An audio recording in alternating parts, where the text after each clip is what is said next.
Welcome back to another episode, another class, another lesson with Mr. Nolan. Today we're going to be talking about relations and functions. Alright, so let's go ahead, hop into it. I ain't going to hold y'all up no more. It says, an economics teacher plotted the value of a stock on 11 different days during a 500-day period and used the line segments to connect them.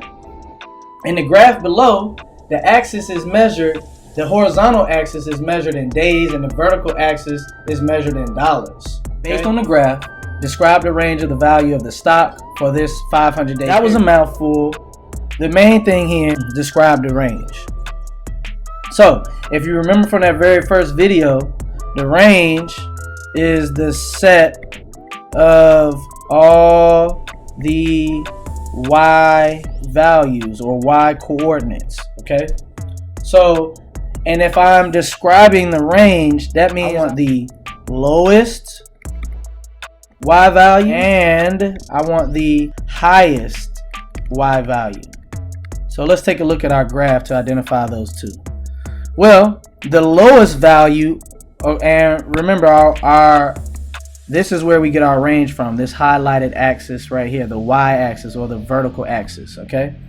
So our lowest value is right here at 10 and the highest value is right there at 60.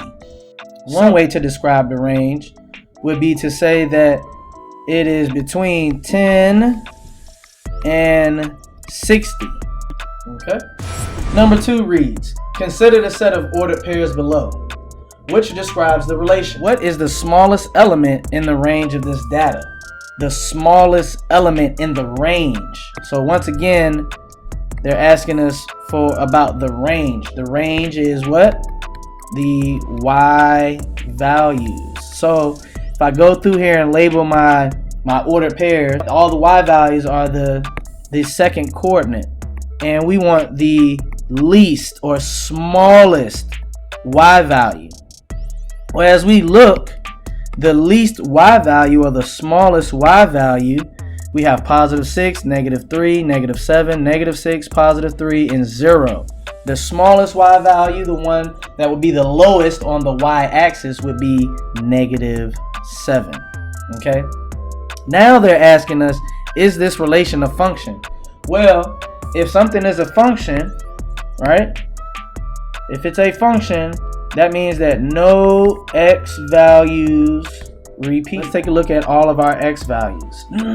So I'm going to circle those with the blue. Here are the x values. None have repeated so far. So we have negative 10, positive 4, 0, negative 1, positive 3, and negative 6. None of those x values repeat. So this relation is a function. Excuse me. Let's take a look at number 3. Number 3 reads, the graph of the function f of x is shown below. What is the domain of the function? Well, the domain is all about the x-axis, right? And we want to find the point furthest to the left first. So our point furthest to the left is negative 1. But it's open, so that means that we're still going to use just the less than sign. So negative 1 less than x. And now we're going to look for the point furthest to the right, which is this point all the way at the top. And if we go all the way down, the point furthest to the right on the x-axis is positive 3. And that's a closed circle, so that means that that 3 is included. So we're going to use a line that less than or equal to. And that would be the range. We know that that's controlled by the y-axis, which is way up here. Now, I want to find the lowest point and the highest point on the graph. Well, the lowest point is at positive 1, and the highest point is at positive 4. So that lowest point, remember, since that lowest point is an open circle, we're not going to use the equal to part of the inequality. So we're just going to put positive 1 less than y, which is less than or equal to. Now this one gets the equal to because that's a closed circle, and that's positive 4. Number